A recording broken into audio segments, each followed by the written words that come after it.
Welcome back to episode 178 of Chess Journeys, Tales of Adult Improvement. Here on Chess Journeys, we love to explore the highs of ratings gain and club championship wins, but we also look at the plateaus and the pits of despair below that. If you want to support the show, you go to Patreon Chess Journeys. I want to thank our Queen level supporters. There are so many of you. Thank you so much. But we've got Tim Everett, Scott D4B6 Joe, Matt Bush, Jay Garrison. Ooh, I know that guy.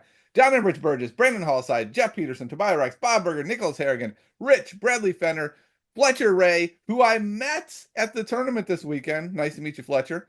Nathan Peterson, Christian Glaw, Andrew Rimmer, Travel Mocha, Mohammed Ibrahim, Basant, Bruce Campbell, Ian Mason, and King level supporter Ian Samples. If you want to appear on the show, fill out the Google form in the show notes. We want to hear your story. I'm going to start leaning more heavily on this. So if you have done this in the past, submit again. Let me know you're really interested. Now, if you're interested in getting better at chess, might I recommend Noel Studer's next level training programs? You can use the code in the show notes to support the show. He's got a bunch of stuff there. Also, be sure to check out my new YouTube series, The Road to 2200 Lee Chess, where I'm struggling to reach 2200 Lee Chess. There's 15 episodes up now. They're going up every couple days. And we have a sponsor for the show, Chestnut. They make a variety of electronic chess sets, and they were gracious enough to send me a Chestnut Pro. I've long considered getting an electronic chessboard. If my goal is to improve at OTB chess, then why the heck do I play so many online games a week and only one over the board? The Chestnut Pro will help me address this and get me more games in over the board. And I'm going to bring you along my journey with this Chestnut Pro. And if you're interested in purchasing one, check out the show notes for a link that will get you a discount larger than any that are currently on offer. Be sure to use the code Kevin Scull. So this week, I was gone on vacation and I was playing a tournament in Vegas, so I didn't have a lot of time with the Chestnut Pro. But I will say this: the first thing I did when I came home was hug my family and say hello. But after I was done doing that, I ran upstairs. I was missing my Chestnut Pro. I played a 5-5 game with it. It was a very interesting game.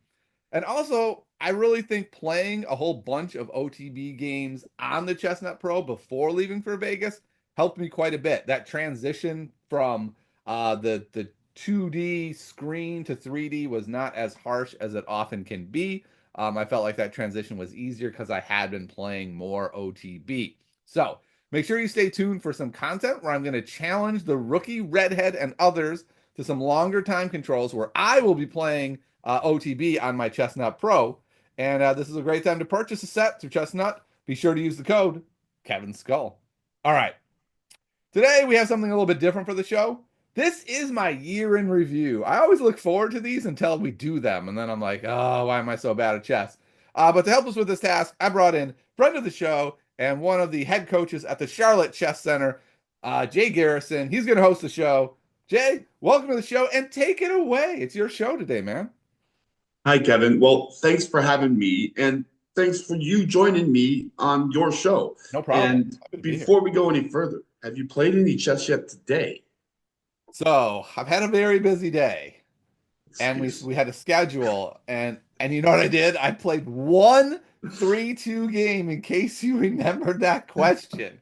So yes, Jay, I'm going to be playing a lot more today, but I had time to play one, and it was a very frustrating game. It was a rook ending. I was up 2 pawns, and I blundered one of them, and then it was a draw, and it was very annoying. All rook endings are drawn.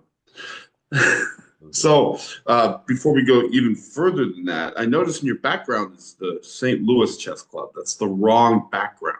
And let me get you some Charlotte Chess Center background stuff. Take a pic, send it over. Do you guys have a giant chess piece in front of your building? No, we don't need a giant chess piece. You know, St. Louis is a great club, and they have the Hall of Fame over there, so they can keep the giant chess piece. Okay. But we've got the coolest club, so I'll send you some pics. I will say I'm jealous. I want to move to Charlotte, and my wife is very confused why I want to leave Los Angeles to move to Charlotte. And I'm like, there's only one reason, and it's the Charlotte Chess Center. And she's like, that reason is not compelling to me. So I got to get her into chess. That's the answer. Yeah, that's it. That's what I did. It works. Yeah. I didn't get your wife into chess. I got my wife into chess. So year in review, Kevin. When we start a year in review, we got to know what you wanted to start the year with. What was your goals going into 2024? Let's see. Goals for 2024. I would say one was like a goal I didn't want to talk about. I tried to be like, ratings aren't that important. But really, in the back of my mind, I got so close to 1800 in 2023. It almost seemed inevitable, Jay. It was almost like I had already reached that goal. But I was still like, no, no, we gotta first punch that goal and move on. Um, and then I had a new goal of playing a lot more and really trying to play a rapid game almost every day, which before had always been kind of like, all right, rapid games are kind of sacred. I only play them when I'm feeling good about my energy level. And this year I just decided, no, rapid games are not sacred. They are a training tool, and OTB is all I care about, and I need to play the longer time controls whenever I can. Another goal was just, keep learning, keep loving chess, and keep making a podcast every week. And those are my big goals. I didn't have any lofty rating goals. I mean, I would have loved to get beyond 1800, but that's where I was. Well, it seems to me that you hit most of those. Uh, yeah, I did not. Mm. I did not hit the inevitable goal of 1800 somehow. That's maddening. And I also say the keep loving chess. There was a 2 month dark period in there where I was kind of like, huh, maybe even Jay, maybe this is the wrong game for me. Maybe I will Oh. never get better, and maybe I've chosen the wrong game. There, seriously, I had 2 months there where I wasn't like I was gonna quit, but it was definitely like a pit of despair, a deep pit of. It was like, okay, this is where I'm at, this is where I'm going to be, and you're done. Not done playing, but done I mean, improving. I assumed at a minimum I'd get to yo-yo 50 points up and down from there, but I was starting to wonder, like, is that it? Like, I don't know. I'm not gonna get better at this game. So 1800 didn't happen, but you were close again. Yeah, yeah, I got close again. So what changed when you got close? What changed when I got close to 1800? That is a really good question. Let's see. I got to 1780 at the end of last year. Oh no, at the end of 2023. So going into 2024, I started at 1780, and then I mean, I think I don't know if I want to say it changed. I just played a lot of games at my club without playing many big tournaments. And I mean, there's definitely a trend when you look at my rating history. When I play at big tournaments, more likely than not, the rating goes up. When I play at my club, more likely than not, the rating goes down. And if you look at the people I play in those places, when I play at my club, I play a lot of very talented, extremely underrated juniors, sometimes by like 1,000 points underrated.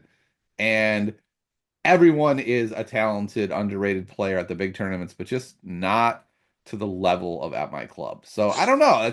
I'm really wrestling with that, Jay. Is it like that the underrated juniors just have a natural drag on your rating because that's just the nature of playing with such underrated people, or is it a psychological? I don't know. It's hard for me to figure out. And I enjoy playing at the club. My coach is even like, Kevin, have you thought about just not playing at this club? Like that club destroys your rating. And if you care about your rating, then why would you consistently put yourself in that situation? So that tells me that you do still love the game Yeah. because you're enjoying to go play. And at the end of the day, we're still going to have to keep playing the juniors, whether they're taking our rating or not. Yeah. But that tells me that while this seems to be the one you're obsessing over the most, that 1800 means a lot to you. On the other hand, because you keep playing, it really doesn't. Yeah, it's a tough one. I really came to grips with it when I hit my low point of like 16, 18 that I don't think I care about the USCF rating anymore. Like I would love it if it went up really high. Like then I would be excited. But I've just realized that I think that rating is sort of broken to the point where if I try to attach anything to it, I will be perpetually disappointed, except for the rare moments where I'm like, oh, I outperformed so far where I was supposed to that it got to go up. But even when I go 2-2 and lose to two people I'm supposed to and beat the two people I'm supposed to, I generally lose like 40 points in these tournaments. And I'm just kind of Mm. like, well, I don't really know what I'm supposed to do with that. So I don't know. I We, care less about that rating now. we'll revisit this topic later, I think. But in the interest of time, Good. in the interest of time, you had a really busy year this year. I You did a did. lot. Yeah. Tell me some of the things that you got yourself wrapped up into. Okay. So I've mentioned this before, but I'm happier mentioning it now because I've wrapped up my portion of this. But I was asked to complete a chessable course, and I did. I'm really hoping people like it, Jay. I got to admit, I'm a little nervous, right? I'm like this random 1700 who's like, hey, I made a chessable course. I think it's good. I have actually seen what the focus that I made this course on, I've seen myself improve in those areas. So I'm pretty sure it works. So that makes me excited. At least if nothing else, I will have gained from my own course, and that is good. But hopefully other people will like it as well because it was a lot of work. I'll be disappointed if people hate it. I played in my first senior tournament this year, which was all that I hoped it would be, except one thing, Jay. I kind of thought like, hey, I'm gonna go in there and get a bunch of rating points, but my rating was the same going in as it was coming out, and so that was a little bit disappointing. But it was fun playing with other adults. Um, I played in 14 tournaments this year, almost every Wednesday night, and I think I played about 70 rated games. So I was pretty happy with that. It was a pretty consistent thing. I started a new YouTube series. I had told myself I wasn't going to do that. I resisted for several years, but I realized I think people might like watching me try to hit, 2200 lead chess, which I think about 18, 1900 USCF. I changed my opening repertoire for white again. I did that in 2023. I wanted to try the Catalan. I'm happy though, Jay. I didn't bounce around. I did a whole year with the Catalan before I was finally like, you know what? We should try something else. So, and I plan to do at least a year with this one, but still, it's a lot of work to change it. I put out a podcast every week. I studied a lot of chess. It definitely felt like an active, busy chess year. So there's a lot to dive into here. Wow. First, thank you for the podcast a week. It keeps me going too. I get to listen to all your guests, especially the ones I'm on. I mean, Those are great. the no, you've had some really good guests this year. So thank you for doing that every week. I know that there's a lot of people out there that feel the same as me, and we look forward to chess journeys every week. Let's back up. 14 tournaments. Yeah. There's 12 months in the year. Yeah. It's kind of a lot. There's Um, a lot of tournaments. I mean, I only played in, let's see, one, two, three, four, five big ones, and Okay. then my weekly tournament. So it didn't seem that excessive. The five might have been too much. I think I played two tournaments in the summer, like in the heat of the summer when I was not in school, and that felt perfect. But then I tacked on a third one like right after I went back to school, and I think that was a mistake. I think it was kind of like I'm adjusting back to teaching mode. I don't think that's a time to like go to a big weekender. I think that was a mistake. So was that about the same time as the Pits of Despair? I did lose 70 rating points at that tournament. Maybe there's a catalyst. Yeah, exactly. So, uh, I'm seeing a correlation here. yeah, I don't think I overplayed this year. Oh, I do. I have a problem where I go to this weekly tournament and it's great, but because my daughter comes with me, if I'm not feeling great, I don't feel like I can just say I can't play tonight unless I'm like deathly ill, because then she doesn't want to go, and I feel like I'm robbing her of this opportunity to play. And so that is a little challenging, and I think also kind of drags the rating a little bit, is that I'm playing more times when I would rather not. Not that I would rather not, but I don't have the energy to really give it my all. Senior tournament. I was I hit 50 a year before you did. I still have yet to play in the senior event, so I'm very jealous. I've got So, two on the docket for this year. Two of them. ooh, ugh, Yeah. I'm so jealous. I keep asking uh, Peter Giannatos, the owner of the Chess Center, Mhm. Charlotte Chess Center, to hold a senior event for me, but he says there's not enough demand. We Okay. need to create a demand for senior events so that we can get more Tell you of the them. secret. This is the secret. This is what I've seen everyone do who runs a senior tournament. You have a scholastic tournament running side by side with a senior tournament. So you Mm. still have a big pool of players and it still works out. But what about everyone in the middle? You and then some tournaments have done that. They have Ah, a scholastic, a middle, and a senior all at the same time. maybe I can twist his arm. So, Chessable course. Tell me a little bit more about your course that's coming up. Ooh, I don't know how much I'm allowed to talk about. I'll say this. It Just is a tease. it is a course that has followed my goal for this whole year, which was to try to turn as much of the knowledge that I've worked so hard to gain and make it skill I can use at the board, right? That's the big challenge. I know all of this stuff, and then like I'll be like, oh, I know the Lucina position, of course. And then you go, okay, here's the Lucina position, solve it. And I'm like, oh, I mean, I know how to solve it. I don't know if I can solve it, right? And so it's that idea of taking that knowledge and making it skill. And it's, by the way, it's not about the Lucina position, just to be clear. Um, but it's a tactics workbook essentially, where we're going to be talking about tactics and then really drilling them, so that at the end of this course, your goal is the tactics we're focusing on. You will be able to use them in your games. That's the plan. You will not. Magnificent. Um, and your target audience for that? We're looking at beginners and intermediates. Magnificent. That's a large pool, and a lot of the players coming into the game are in that area. And I Yeah. think maybe they'll be able to benefit from that. I'm hoping so. Hoping so. I hope so And it's too. very intentional. Like this isn't one of those beginners to intermediates wink wink. I'm hoping like, 2000 plus buy it. No. If you're a 2000 plus, don't buy it. It's not for you. Just buy the courses that are for you. This is very targeted to this range of players.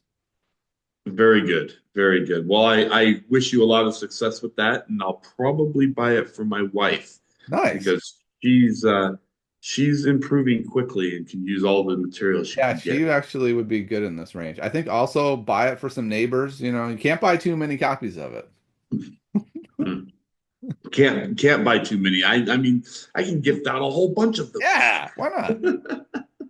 Unclear All when it right. will be released, though. We'll have to keep our eyes peeled for that one. A new YouTube series, Road to 2200. Now, I will tell you that even I have watched a few of them. Okay. Now, I have yelled at my computer telling you Uh-oh. what move to make several times. And did I make that move or no? No, but Uh-oh. that's okay. That's okay.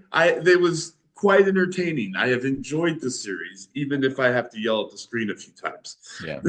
Tell me a little bit more about the motivation behind it. Um, I decided to play a rapid game every day anyway, right? And so I was kind of like, if I'm gonna play a rapid game every day, it might be fun to record them and provide my thoughts. And at first I was like I could do it as a live stream, but then I don't know. I don't play nearly as well when I'm live streaming, and so I wanted to be able to still pursue chess improvement while doing it. And so making a video, I thought I could probably just provide my thoughts out loud instead of in my head. And then hopefully it would benefit other players who are again in that beginner intermediate group, right? The intermediate players can be like, okay, this is a person my skill level, what are they thinking as they're playing? And then they get the joy of being like, wow, he's a fool. I'm better than him sometimes. And then sometimes, oh, I missed that idea. Wow, I'm actually learning something. And then for beginners, they can see, what the process is like for somebody who is better than them. And then I provide takeaways at the end of each episode. And what I was kind of hoping would happen has already started happening, right? People have said, like, I've watched like 10 of these. Here's my takeaways of things you should improve on overall, which is so wonderful, right? I love that Right. feedback of, other people giving me that lens. And now there's like this permanent record out there. There's one fear though, Jay. I know somebody right before the start of one of these big tournaments, the pairings are going to come out. They're going to look me up and be like, "Oh my goodness, I can see like every game live this dude has played." I'm going to prep for this guy so hard. So that's a little worrisome, but I just decided, whatever, I'll take that chance. Well, Nate Solon showed that people don't really watch those things. Yeah, Not for prep I had anyway. one kid prep for me, and then I didn't even play him. This is great. He just sits down to me. This is like the last tournament I played at, and he goes, you're a YouTuber, aren't you?" And this was before the series even. I was like, not really. He's like, "Yeah, you are. I looked you up. You play the Catalan. I'm prepped for you. I made a whole line just in case we play today." I was like, but we're not. So that seems like a waste of your time. So that was interesting. All right. Yeah, everyone is prepping anymore. Oh yeah. So you changed your opening repertoire. Kevin, I thought openings didn't matter. Okay. All right. First of all, I don't know where I stand on whether they matter or not. The higher up you go, the more they do matter. And I think what I realized with the Catalan is that I liked it, A, but B, I was playing it kind of systemy. And so I was just kind of playing the same moves every game. And then also the Catalan is a very nuanced and sophisticated opening. And I was playing it as a non-nuanced and sophisticated opening, and I just kept getting these positions where the computer would be like, "You are better by point 0.3. Now win this complicated game." And I'd just be like, I don't even know what my plans are here. And I studied it a lot. I just felt like that is an opening that I now have in my pocket. I can play when I want to. I find it's really good against low level players because it is so nuanced, and I know I have more nuance than they do. But when I played it against like a 2000, it just felt like I could never even pinpoint why I lost. It would be like, okay, and then it kind of slowly crumbles. And so I'm just playing what I would call a more straightforward opening as white. It's just, not quite as with the depth of the Catalan. So do you think changing the opening is giving you new ideas just on the chessboard, period?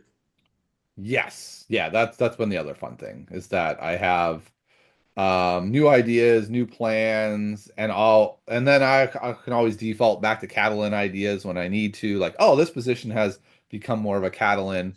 There's a guy at my club, I'm just gonna name drop him, Matthew Robertson. He's Hmm. a really great guy, and whenever I play him, he plays some weird opening. And then he'll be like, "Yeah, I played this for 3 years in 1993 to 96, and I really got into it." And I realized like he has all these pockets in his history where he played these different openings and now has like this vast opening knowledge that whenever a weird position comes up, he can just be kind of like, "Oh yeah, this feels a bit like a Leningrad." And I'm like, "Wow, okay, I've never played that, so I don't know." So I don't know. I think I do not think you should switch openings regularly because you're struggling. I think that is a bad reason to switch openings. I think a good reason to switch openings is I've played this one, I have a pretty good understanding of it. Either A, the results aren't what I wanted, or maybe they are, but I want to try some other stuff. I think both of those are legitimate reasons to change openings. Absolutely. I agree. I recently changed openings as well. So Mm, um not because I was dissatisfied with my openings, but because I wanted to broaden my horizons and yeah. you know make it harder for my opponents to know if I was going to play E4, D4, C4, knight F3, a little harder to predict. So I'm with you on that. So, One quick um, story about that before we move on. sure. I messed around with the Petrov for like a week online. Just, I was just like, I kind of always wanted to play the Petrov, not the draw lines, some other lines. And this kid shows up one night to play me at our club. And he's like, "I'm ready for you." And I said, "Oh, yeah?" He goes, "Yeah, I'm playing E4 because I know you play the Petrov. And I think, no, sorry, he told me that after the game. And I think I had an answer for you." And I was like, "I played the Petrov for like 1 week of my life only in Blitz. What are you even talking about? So, man, that was an unintentional misdirect if I've ever seen one. All right. Yeah. Yeah, I had a couple of the tournaments that I played recently where I was told that I was prepped for several moves deep as well. And so there was one where I was playing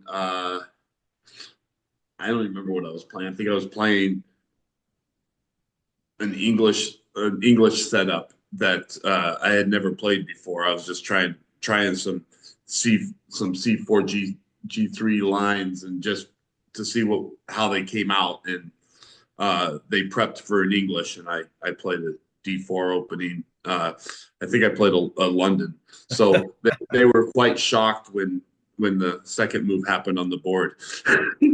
I was prepped for you. Can we undo Right. this? This is not fair. It's fun though when they look at you like, wait a second, that's not Yeah, what you're supposed to play. right, exactly. That's I wasn't ready for this at all. Yeah. So you just got back from Vegas. You Yeah, have a lot of success in Vegas, I do. at least traditionally. All my greatest successes basically are in Vegas. So I was pumped, baby. So you need to move to Vegas, Yeah. but Uh, only part time. Only for part time. You got to live in Charlotte the rest of the year. yeah. Let's get your wife on board. My wife and I, okay, okay. This is gonna sound weird. All my best results come in Vegas. I'm not a big fan of Vegas, which is really hard. So, mm, Yeah, when I was going to Vegas to play, I would stay in the hotel to play and go back to my room or go eat, and that was it. I didn't go out the rest of Vegas. So I'm with you. yeah, yep. Um, so how did this event go here in Vegas this last weekend? It was interesting because I had spent the holidays with my family in Ohio, and so then I flew right to Vegas. So it was like a trip on top of a trip, which is always kind of exhausting. But I just came off another good tournament, so I was feeling good.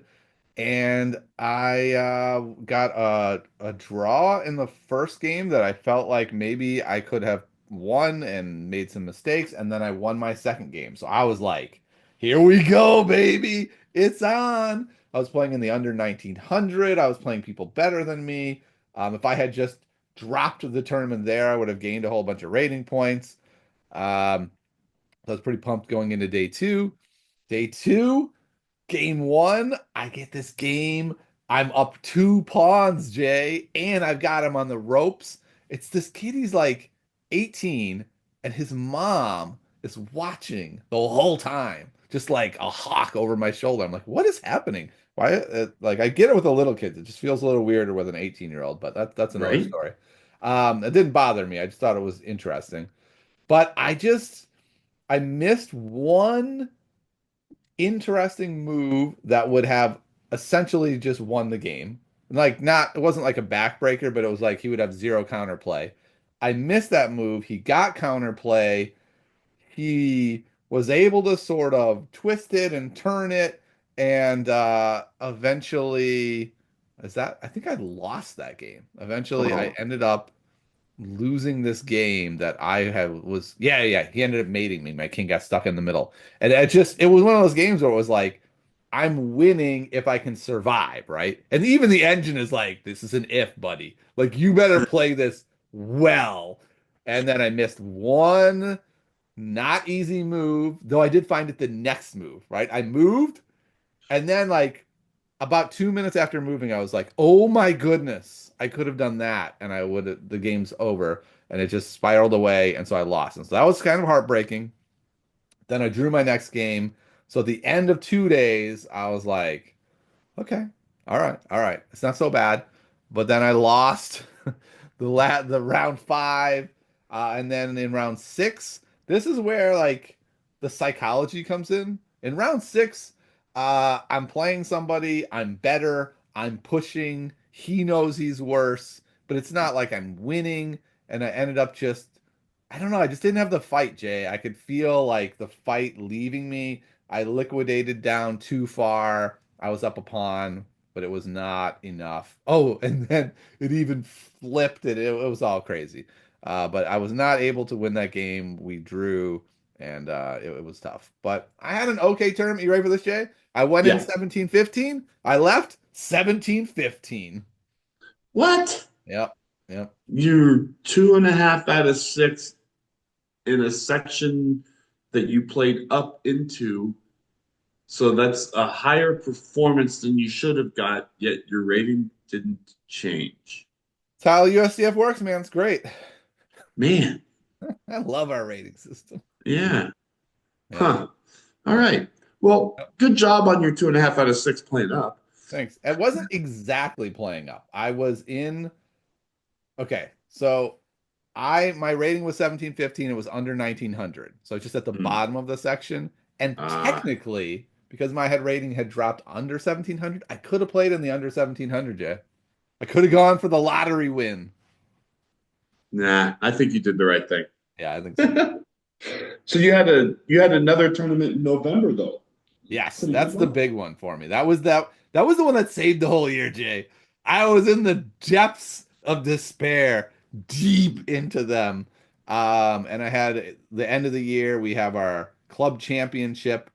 I was so deep in the depths of despair. Last year I won the under 1700 section, went way up, dropped so far, I was eligible to win it again. And Jay, I did. I won that Back to same section for back a second. under 1700 champions. That's right. And I was third Championship. overall out of about 40 people. There's a bunch of really strong players. So I just felt really good. And I did something weird, Jay. I decided in this tournament, I do not care about my rating at all. I cannot control if I play a kid who's 700 and he's actually 2000. I can't control any of that. I can control one thing, Jay. I can go in there and win that trophy. That's all I can control. Maybe you should think that way before every game because No. it seemed to have worked. And I had this weird thing, Jay, where I told people I was going to win games. Like I was paired against one of the best players in the club. He's like 1850, 1880, and I told like everyone at work if I need to win this game and if I do, I'm going to win the trophy and I'm going to win. And then I told people at the club that and they're like, "He's going to destroy you. What are you talking about?" And I was like, "No, you don't understand. I'm going to win tonight." And then we even got to a position where like I was up in exchange, but I couldn't figure out how to push, and I was getting tired and I was getting in time trouble, and I almost offered him a draw. And then I was like, no, Kevin, remember what you said. You are gonna win this game or you will die tonight. And I won the game. So I Well, don't know, Jay. good. Should I channel this madman mentality always? I don't know if I can. It's hard. Well, you only got to channel it for a couple hours a week That's true. That's true. So or a weekend. And I felt like I was talking about in that Las Vegas game. If I could have channeled that like we are here to win, nothing else is up on the table, I would not have liquidated that position because I could see like okay, this would be really hard to win. It's probably going to be a draw. Whereas the position I liquidated from, I definitely had winning chances. So I don't know. It's just hard for some reason to keep that killer instinct going for me. I don't know what the deal is. World. Yeah, I think that is, especially the last round of a long tournament. And this kid was a fifth grader, so it was like he was just like bouncing around, like, "Hey, guy, why are you so tired, old man? This is super fun." So you were in the pits of despair going into that, yet you had some success. What did you do to prepare for it that got you out of the pit? Yeah, I decided to go really, really hard in tactics. So it was something like it's like a week before Thanksgiving. I looked and I hadn't done that many tactics this year, specifically on chess.com. I had done other stuff. Like I had done lots of tactics, but I was like, okay, I think I want to take, I don't remember what I was at, it was like 500, 1500 something, but I want to do 500 before the end of the year. So I'm going to do 500 there, and then that's not even going to be it because I get burned out on that. So I'm also going to bring back the steps method, and I'm going to try to do as much as I can there. And then I'm going to do the woodpecker on Chessable. And so I'm going to try to like do a bunch of different tactics things and not get burned out on one. And I just went all in on tactics, and I did like 800 chess.com puzzles before the end of the year. I did pages in the steps method. I did hundreds of other puzzles other places. So Jay, you know what I did? Tactics. That's all I did. Just tactics till my mind exploded. Man, Oh, don't tell and don't finish a chessable course about tactics. don't tell me all these GMs are right that we're supposed to just study tactics till we're No, 21. I think might be just Dang it, books on Kevin. your bookshelf, Jay. Throw them all away and just do tactics. Oh, Kevin, you're killing me. All I right, know, back to the tactics. I know, it's Dang it, fair. they can't GMs can't be right. I know. What do they know? Oh, so what are your takeaways from the last two tournaments and your prep and all of that? Yeah, I think the biggest one is for me. I'm not going to say for everyone because everyone's at a different place. Tactics are where I need to be. That's where I need to focus. Um, I just feel like tactics are lagging behind the other elements of my game. I mean, I've read like 50 books on strategy, and that's great. I know a lot about strategy, but you got to be able to see the tactics. And then this is gonna sound weird, but openings. I think I actually need to take a little time on openings. And I think my coach will disagree because he's like, you're fine in your openings, but there's just so many openings. Like at the club championship, that guy Matthew that I was talking about, he's like 2000. He just played F4 as his first move, and I was like, okay, well, I have no idea what to do against this. And I just feel like at least need plans against openings.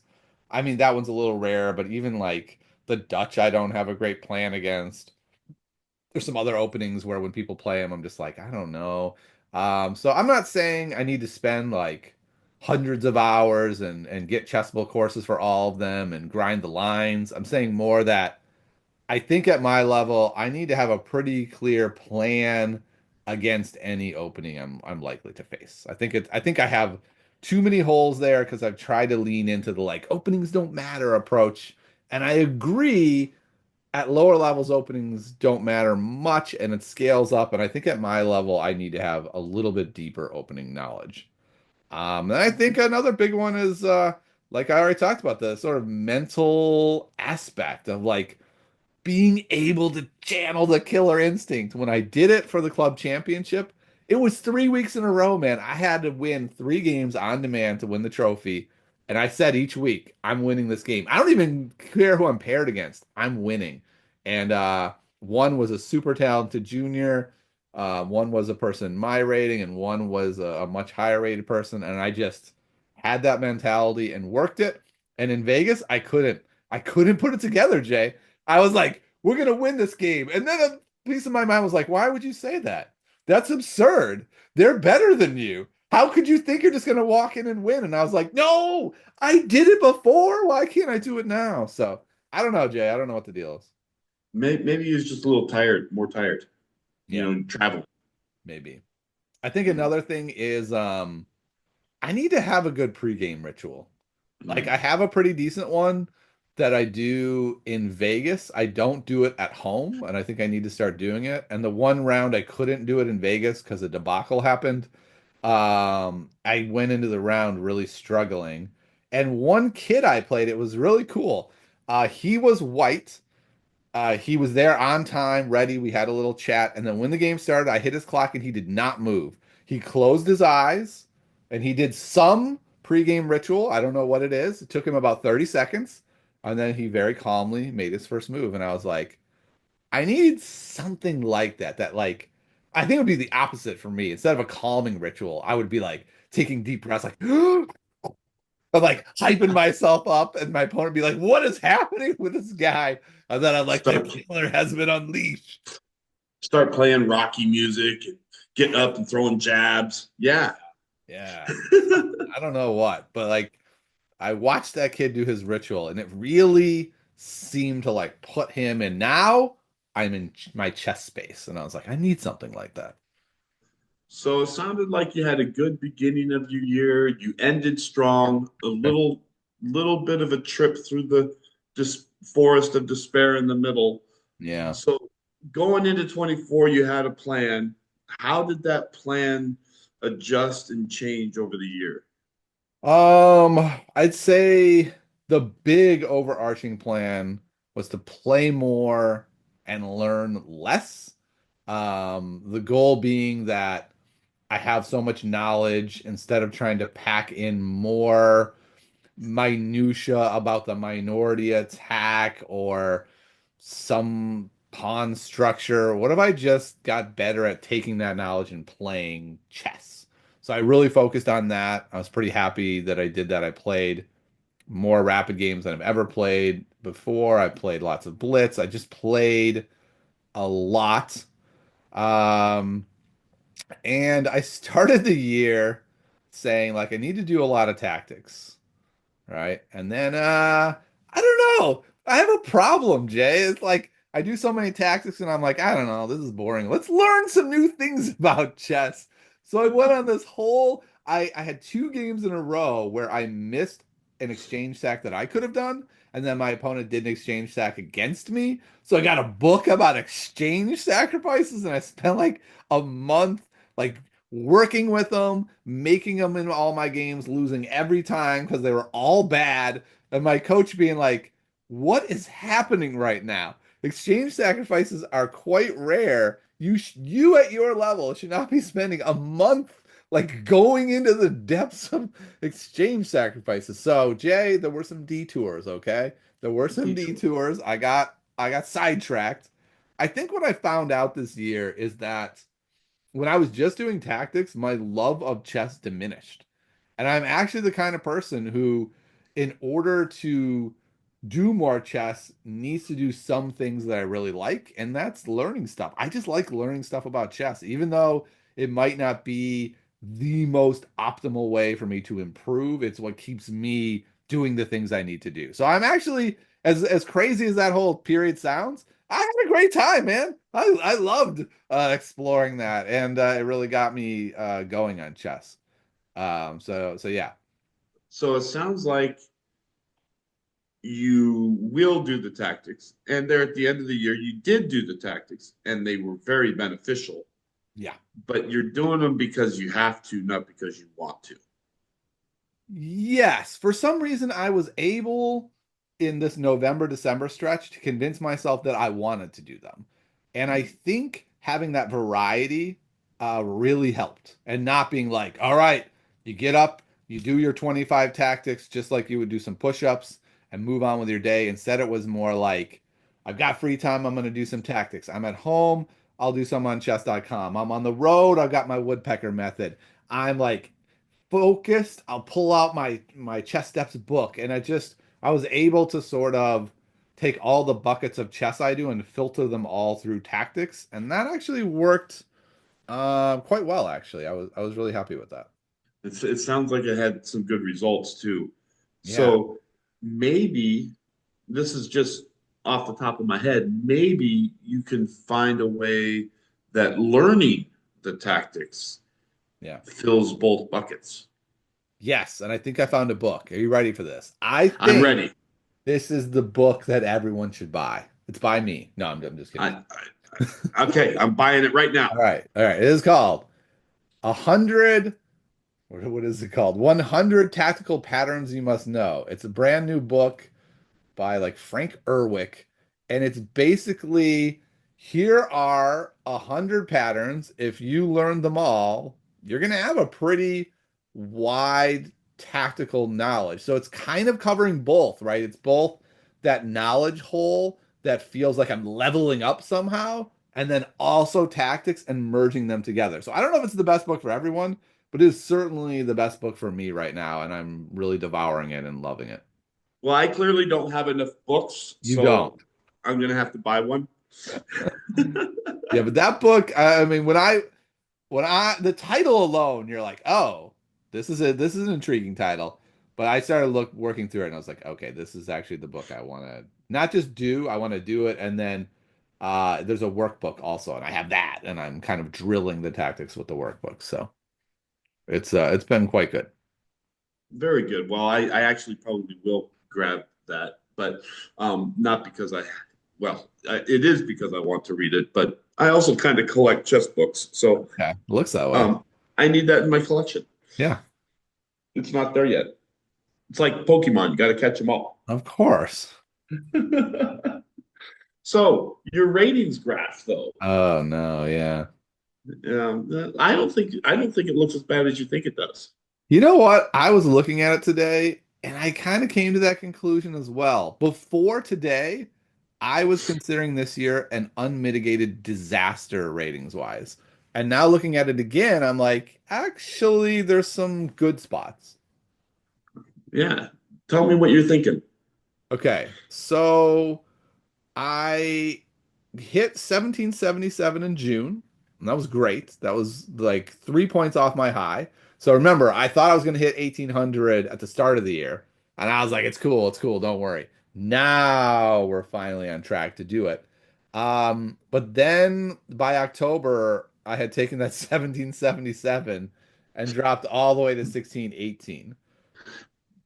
So the 1777 was 3 points from your high of 1780, which you hit at the end of 23. So it was only 6 months Yeah. before you were back to that high. Yep. And guess what? You're almost at that 6 months to swing back up there again. Just saying. Yeah, and I'm kind of on my way. Kind of on my Yeah. way. So I think what happens is we go up and down, right? And you're Yeah. gonna have some ups, you're gonna have some downs, and maybe you didn't hit your peak, but you were right there again. So Yeah. it tells us that you're capable. But I think more importantly, what happened with your low for the year? Yeah, I thought that 1618 was the lowest I've had in like 30 years. And then I looked and I was like, oh, wait, it's actually quite a bit higher than my low last year when I went through my pit of despair. So then I was like, maybe this isn't so bad. Maybe I hit a low every year as we do, right? Our rating fluctuates. And if my low is higher, then maybe that means my floor has come up. Maybe I am That's more consistent now. yeah, you're raising your floor, which I Yeah. think over the long term is more important. And was also my goal for the year, right? That was my stated goal to like raise the floor, raise my skill level. So yeah, I'm actually now becoming more happy with the year, which is helpful because I was when I hit 16, 18, Jay, I was actually struggling to do chess. I would I come home from remember. work and I was like, I just worked a whole day. No matter what I do, my rating goes down. So, like, I'm fine playing chess and just screwing around and having fun with it. But I'm really gonna bust out the steps method and then lose more rating points. Like, what am I even doing? I remember a couple phone calls talking you off the edge. Yeah, those were dark days, man. And it was not that long, but in the thick of it, you're like, it's been months. I might never come out. Oh goodness, it was such a hard period. Chess can be hard. Yes, yes, it can. And then a big reflection, I mentioned this a little bit, is that I think next year, that September to October timeframe, I might even take that month off from my local club and just say, like, I love you all, but I'm taking September off. I'm just taking that as a me month to try to adjust back to the school year. And it's not the hours, it's the energy demands. I have an hour drive each way. By the time I get home, I'm so tired I can barely function. And just to acknowledge that I'm an older human, I need to adjust and adapt, and I can't just snap my fingers and do it. I need a little time. A little bit of time, and maybe that saves you 70 rating points. Maybe. Maybe. That'd be But we nice. don't care about rating. Oh, ratings. And so let's look at some of these numbers for the year. I think every single number outside of USCF was up. Yeah. And it's so hard for me to focus on that, right? Because I'm like, all I care about is USCF. So if that number's down, I'm like, it was a disaster. But like, I looked on Lee Chess, I played 221 rapid games. That is since like May. So I played almost more than one a day. And then with chess.com, the total is 245. I think probably my highest rapid before this year was about 50. That would be my guess. So that is a exponential raise there. And then with that came new rating highs. My chess.com peak rating is my current one of 1935.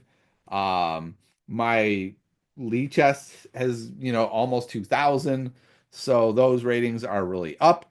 You and I got in a chess.com puzzle battle for a little while there, and I got all the way up to 2981. I've tanked away Yeah, about 300 points since then.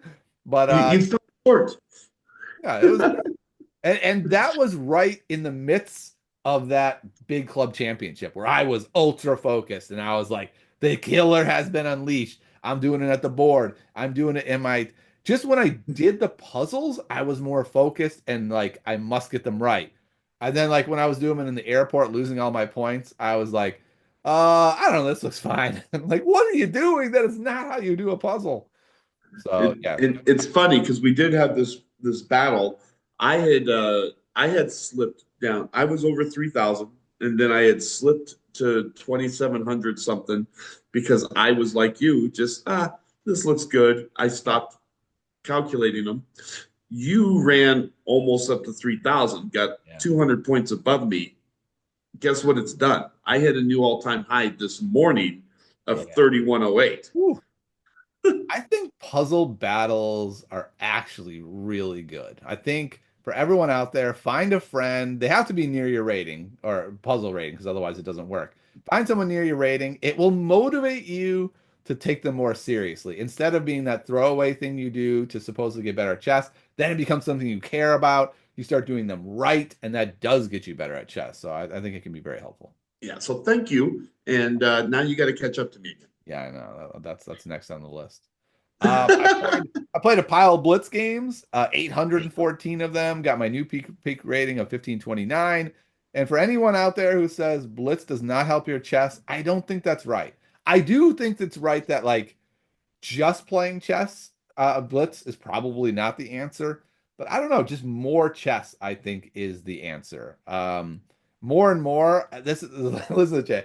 I think I'm not obsessed enough with chess if I want to actually have real improvement. I think my obsession needs to amp up like triple, which again. probably sounds crazy to like my family would be like, buddy, you don't got triple the time that you're putting into chess. But like I really think if I wanted to be 2000 USCF, there's a bunch of things in my life I would have to pare away and just be like, no, it's just chess. I don't think it's triple the time.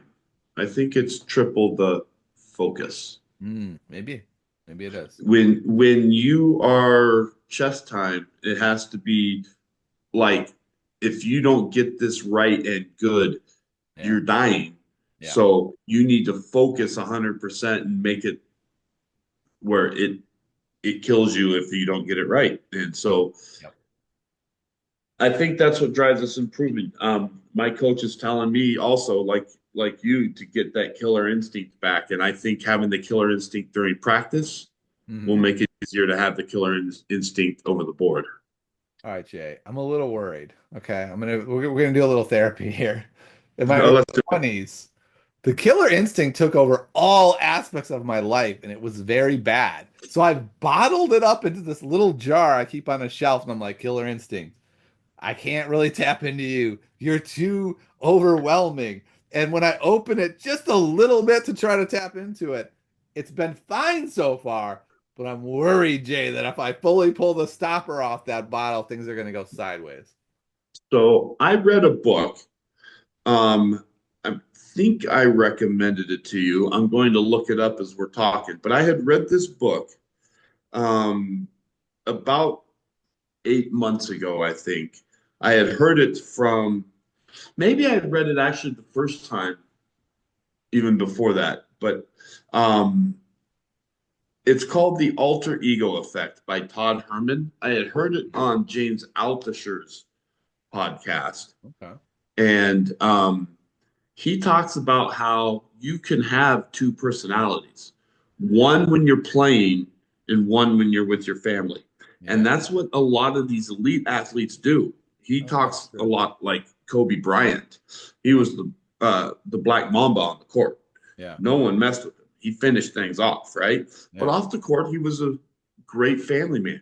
You know, a great father, a great husband, a nice guy, just not on the court. And he was a little, crazy with his routine. But Okay. you have this alter ego for when you're playing. So that's when your killer instinct needs to come out. Yeah. I'm gonna need to read this and see if I can channel it. I really started bottling up when I had kids, right? Because it'd be like, let's play shoots and ladders. And like I'm like killer instinct shoots and ladders. I'm like, this is a bad idea. I don't need to killer instinct shoots and ladders. We can just enjoy the chaos of shoots and ladders and not care what happens. Yeah, okay. So we'll see. We'll see if I can find a way to bring it out when I need it. So to wrap up 2024, was it a successful year? That's a hard question. I think actually now that we've sort of looked at that graph more closely, I think I can say an unmitigated yes. I would say 5 hours ago, even, I would have said it was mixed. I didn't even reach my new high in USCF. I had a pit of despair. I think I just have to recognize that pits of despair are part of chess, and especially if there's reasons that are going along with them, like something in your life has happened, whether that's job related, family related, that's sucking energy and focus. Of course, things aren't going to go as well over the board. But I did finish my first Chessable course. All of my ratings are up. I'm better than I was at chess last year. I can just feel that. That's great. Um, and those 2 months of the pit of despair were horrible, and they still linger in the background. They're like, hey man, I could be coming up any moment. Be ready. And that's worrisome. But I think overall I can say I've made progress. I'm still loving chess. I had a fun year. I don't know. I think I have to say it was a good year. Great. Well, I think I've seen an improvement in your game because we've played a few. I've watched your road to 2200, and I've seen there was one. I don't remember which episode it was, but you had this you missed a move of your opponent's, Mm. but you stopped. You took your time, and you found this crazy good tactic that Oh, not only got it back to favorable, it was back to advantage for you. And I was quite impressed with the way you had done that because I was watching along with you in the same time. I didn't put yeah. it on pause. I didn't see the tactic until you played it through. And I Oh, was like, whoa, that was nice. I wish I okay. would have saw it. So I think your improvement is coming. And maybe you didn't hit 1800 this year, but I think a lot of the rating gains isn't that you get better, it's that you get better faster than your opponents got better. And Yeah, your that's tough. club, that's really hard to do that in. Yeah, that club is a cool club. Like it is full of talented adults and these juniors who are making just these tremendous leaps and bounds progress. So I'm really excited for it as if these juniors stick around, right? And then in like 5, 6 years, we've got like all these awesome players. So that could be really exciting. So yeah, it's I think the ratings gains are you're outpacing the players around you. And when you're in a good club, that's just hard to do. So you did get better, but so did they. Yeah. So yeah, I think overall your floor raise, I think it was a great year for you. Okay. All right. I can take that, I guess. Let's go into 2025. What are we going to do different? What are we going to do the same? What are we going to double down on? I mean, this is what I said last year, though. Like, I'm gonna do a lot of tactics this year, and I will. I definitely will for the first 2 months, and then I know myself. I'm gonna hit a period where I'm like, I mean, really, it can't be all about tactics. This is kind of boring. And I think what I really need to remind myself is it's totally fine to go off and on other projects, but like I have to remember that as soon as it doesn't go my way, the answer is more tactics. And the answer is to keep doing tactics even while I'm doing other stuff. So I really want to keep pushing tactics. Um, and I want to keep that idea of playing more. I want to keep playing more rapid games. And what I'm really excited about is I've got this Chestnut Pro, and I'm hoping that instead of having one over the board classical night, I can do like Wednesdays is at the club, Mondays is playing a chess punk online with my board and getting now two classical games a week. That would be really amazing. Um, and I think I have to understand that when I enter a pit of despair, that that is normal. And I think I'm going to try to remind myself to look back at the last 2 years and be like, just check the ratings graph. It's a couple months. It'll happen. It's inevitable for you. Just endure and don't get down on yourself. And when it happens, just do a bunch of tactics. Just do a bunch of Here- tactics. Do your Here's the push-ups, challenge. Wheaties. Do it. Here's the challenge for you. Mhm. This time, you do tactics, tactics, tactics, tactics, and more tactics, and then you take your break away from them, go through your pit of despair, and then come back, and you have your break. Good idea. It's a good idea. Let's merge them. Yeah. So you got it was funny. You called me it was a couple months ago, 2 months ago. It was right when you got the sponsorship for the Chestnut Yeah. Pro. And you asked me on the phone. I had you on speakerphone with my wife in the room, and you asked me, "Had you ever heard of Chestnut?" And I'm like a deer in headlights because my wife is right there in front of me, and she'd Yeah. been talking for months about the Chestnut Evo, Uh-oh. and I'm like a deer in headlights, going, "No, tell me all about it," because just the week before, I Uh, had bought the Chestnut Evo to be delivered for Christmas. uh-oh. And Here I am wrecking Christmas. I'm the reverse had Santa you Claus gotten over your here. sponsorship a few weeks earlier, I could have, Yeah. done That's, it with your code. So I apologize. I didn't wait, you but lost a little money, but it's okay. I'm sure it worked. How is that working out for? Have you had a chance to she, hook it up? she loves it. I haven't played around with it. She's still learning all the ins and outs of it. She's had it a whole week. Yeah, So, that's cool. but she loves it, and I'm quite impressed with all the things it can do. So Awesome. anybody that's on the fence for the chestnut, just fall off the fence and get it.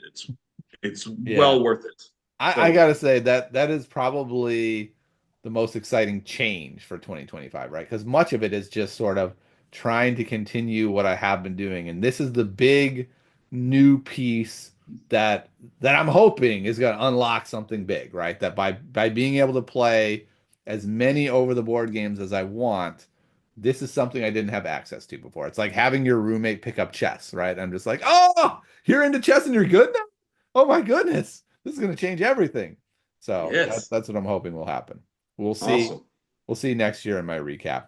A couple more things I'm excited about is making more content. The road to 2200. I'm gonna probably try to make another chessable course. I enjoyed the experience. Chessable's awesome.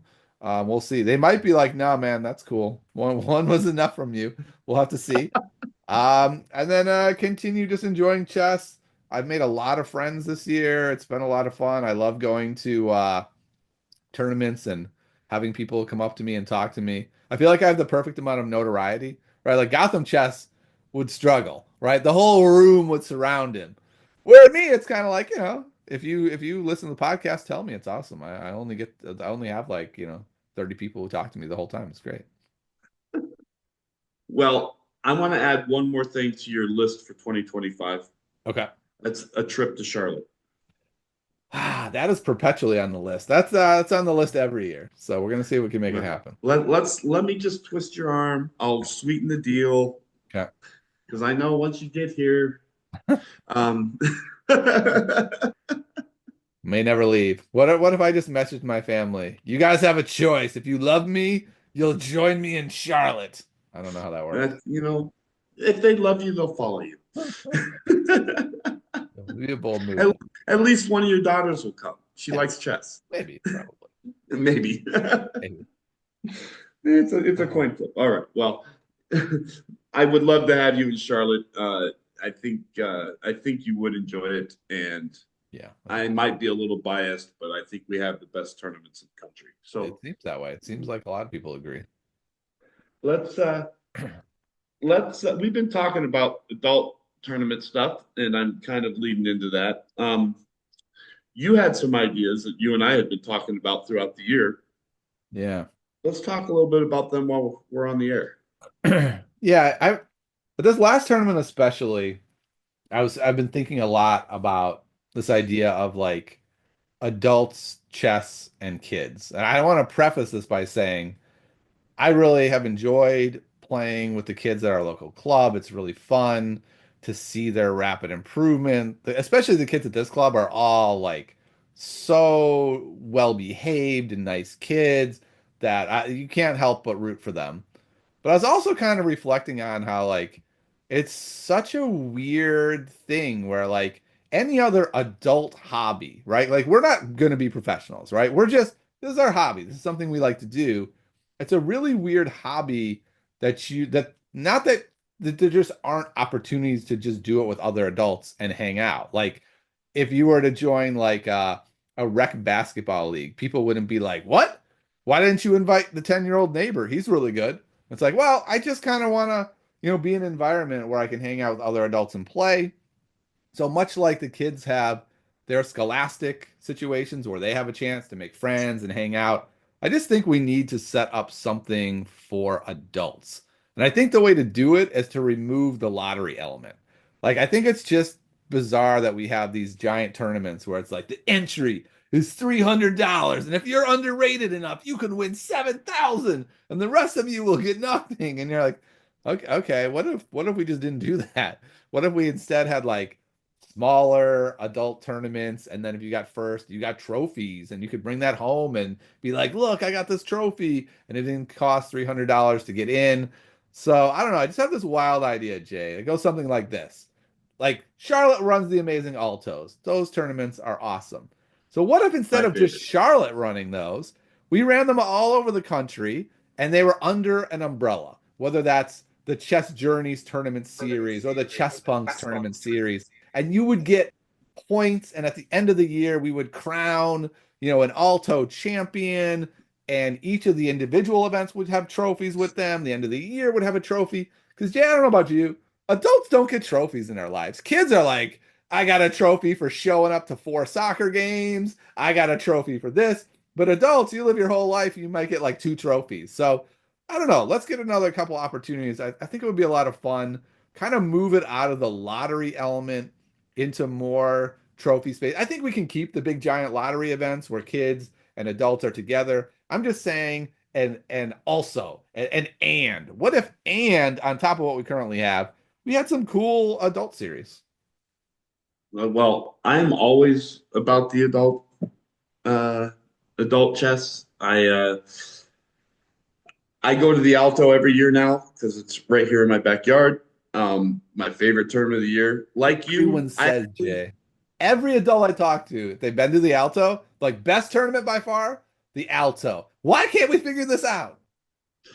I I actually there's lots of great juniors here in Charlotte. I help teach some of them as they're coming up from the beginner levels. Uh, I get to watch them grow from to 1500 to 1800 to crushing me. I mean, but there's just sometimes that it's just fun playing against the other adults and then hanging out in the pub Yeah. afterwards, just chit chatting. We're not getting drunk. We're just hanging out, having a drink, doing adult stuff, I think that's what we're and missing from enjoying this chess in the hobby. process. Yeah, I think that's what we're missing from this hobby because we're doing what we're doing becomes so hyper focused on like winning prize money, winning rating points, and that's all that matters because we're missing that other element. We're missing the social fun part of the hobby. You could have a tournament where there are ratings on the line, but if it's all adults, you're hanging out afterwards. That's what was so fun about the Senior Open. Yeah, I didn't get to the senior open, but at the Alto, I now know half the field. I'm Yeah. hanging out with half the field in the pub and chit chatting and catching up from the last one. It is just hanging out with friends again. Yeah. I haven't done that since I was a teenager, right? All right. I think that's But what we're missing. taking that a step further, gonna do a little self promotion here for a Ooh, second. let's hear it.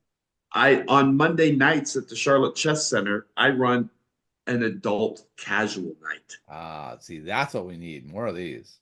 6:30 to 9:30, just adults, no kids allowed.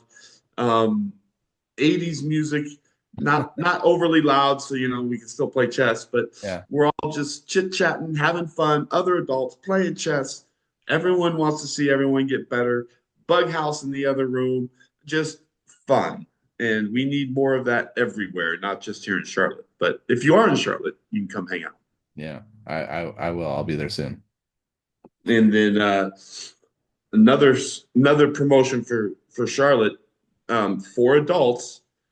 Dina Belankaya is having a camp here in Charlotte for her Russian School of Chess Nice. that adults can come and get a couple days. There'll be grandmaster uh, lectures, grandmasters helping out, and then she's going to give her fundamentals for her grandmasters or her Russian School of Chess, and a couple days before our open here. It's like 2 or 3 weeks from now. So if any adults are interested, that's a great way to get a little instruction and lead into an event and have a good time before you get into the heavy part of the year and have to adult again. Yeah. And that seems like another thing that we can borrow from the kids, right? The kids always have these camps. And guess what? They make like friends for life at these camps. So why Right? aren't we doing the same thing for adults? Like we're just missing that part of the hobby. We Okay. the thing is, and here's the bottom line is we need adults to support them. Yeah. So if we get places to hold these events, we need adults to actually show up so Yes. that we can have more of the events happen. If people don't show up, other people won't hold more events. Yeah. So Alto's a success. Let's help Dina's thing become a success, and then we can do these around the country, and hopefully we can grow the adult community like the kids do. And we're not shutting out the kids. Guess what? The kids are going to grow up and become adults too. They'll get to enter the club. The thing that I really want to emphasize is that the kids already have a whole thing, right? They Right. already have a whole series. There's tons of Scholastic events. I don't think it's unfair to say there are also a couple adult events. I do think it would be weird if we just completely separated the community 100%, but that's not at all what I'm saying. We keep the big events as No. we have them and we add on more adult events. Right. I don't want to segregate chess. I want all of us together, all of us growing. We need the kids there. They're the next generation. We Yeah. need the kids enjoying it. We need to interact with them because we have to show them the example of what they're supposed to be leading up to, right? Yeah.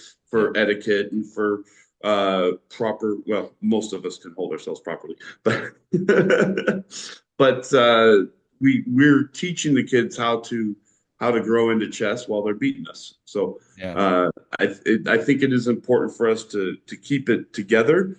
But you're right, we need some of those adult only events. They have kid only events. We can have some adult only events, Yeah. and we just need to support each other in those events. All right, I just want to throw one more thing out. My friend Cody Oldham, friend of the show, he came up with this, what I think is a brilliant idea that in addition to USCF, so you have your regular rating system, you also have like an experience system, right? So it's like every tournament you play, you're a more experienced player. And so you're able to have this slow and steady improvement that's kind of guaranteed, right? Like I was a new player, now I'm a journeyman, now I'm an experienced, now I'm an expert, whatever it is. Your rating still might only be 1600, but now you're a 1600 expert and you can be like, yeah, I'm not just 1600, I'm also an expert. I've played 1,000 games. Oh, wow, you played 1,000 games. You have a lot of experience. So I don't know.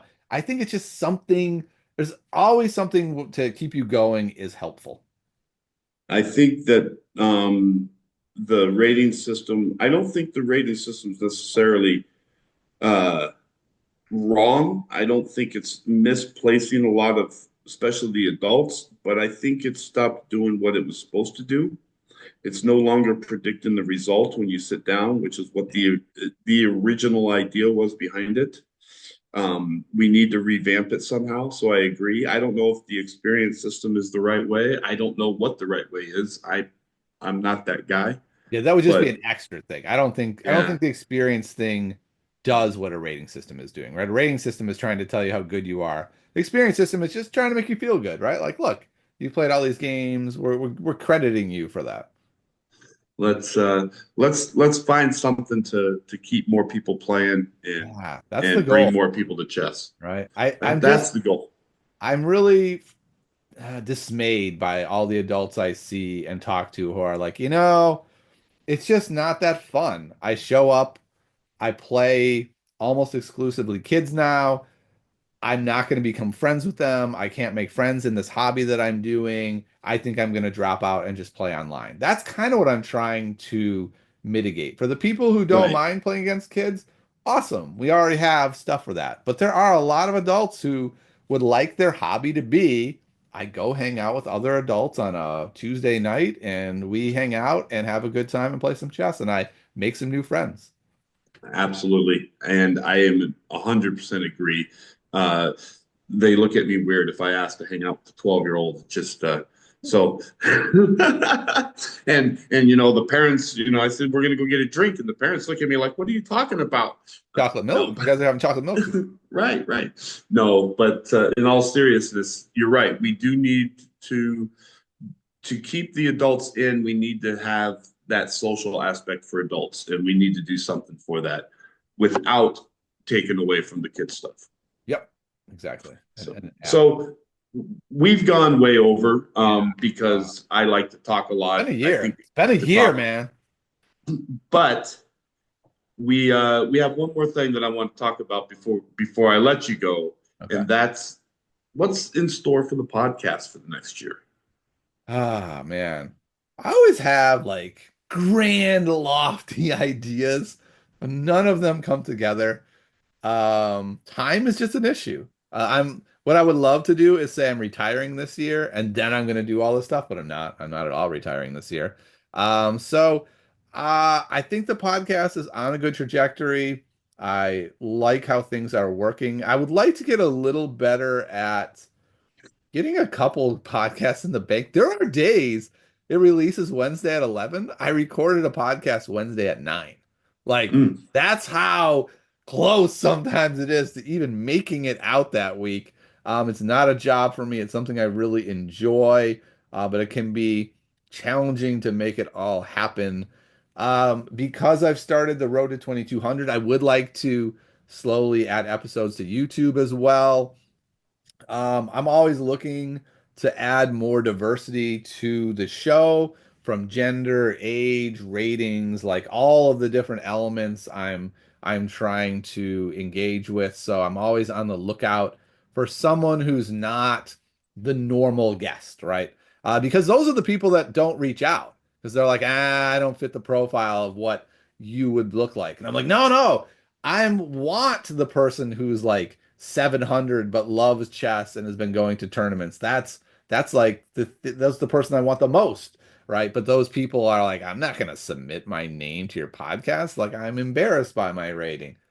So it's challenging to find those people, and that's where the most work comes in is trying to really find the different stories from people all over the ratings band and all the other different aspects. So just basically trying to, put out a good podcast every week. I made it almost every week last year. There are a couple weeks I didn't do it, but it's probably like 50.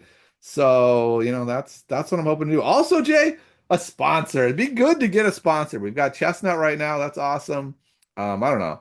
Big times. Maybe Google, that'd be great. oh yeah, sure. Intel. Uh, Coca-Cola makes a good soft drink. I'm right. available. Yeah. I mean, we're adults. Why not? Some beer company. I don't think we're gonna go there. No, this is a family-friendly show, Jay. Wrong show. Dang it. Yep.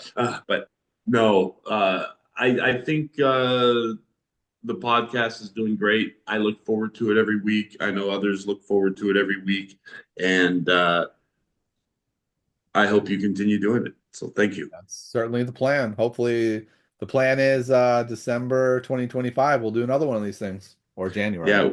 Wait, is it Well, 2020? No, it's it's still it's 2024. going to be 2025 in a few Yeah. hours Yeah. here. I forgot for a second. I was like, wait, have we already crossed that? No, we have not. Okay.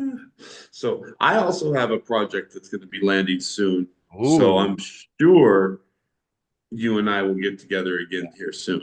I'm looking forward to it. I've been hearing about this project. It sounds cool. It's now on the fire, so Ooh, excellent. ready to drop. So a Awesome. little teaser there. Yeah. Will It's gonna be on YouTube, right? Just so people know where to look. it will be a YouTube thing, and I'll give the exclusive drop to you. Ooh, excellent. That sounds great.